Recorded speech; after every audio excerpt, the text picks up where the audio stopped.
ভালো কিছু খাইলে নাকি মন ভালো থাকে। হ্যালো গাইস, তো তো আমি বাচ্চাটাকে সান্ত্বনা দেওয়ার জন্য নিয়ে আসছি। মূলত এই হচ্ছে যে একটা পছন্দের খাবার খাইনি, খুবই মন খারাপ করে বসেছিল। সো আমার সাথে যখন দেখা আমাকে বললো যে ভাইয়া দেন নিয়ে আসলাম। দেখেন আপনারা আমরা কোথায় আসছি।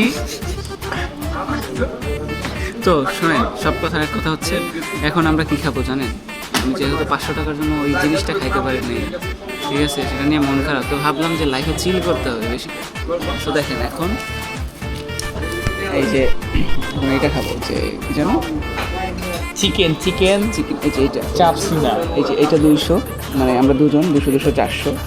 তারপরে হচ্ছে চিকেন ঝাল ফ্রাই, এটা হচ্ছে 140 140 280। এগুলো খাবো। তো তো মাস শেষ, এটা কোনো ফ্যাক্ট না। 500 টাকা কোনো ফ্যাক্ট না। ফ্যাক্ট হচ্ছে যে আপনি চাইলে সন্ধ্যা থেকে রাতের মধ্যে বড়লোক হয়ে যেতে পারেন। হয়তো বা সন্ধ্যায় আপনার টাকার প্রয়োজন, কিন্তু রাতে আপনার টাকার প্রয়োজন নাও হইতে পারে। সো বিষয়টা এটাই, আপনারা বুঝলে বোঝেন, না বোঝেন নাই।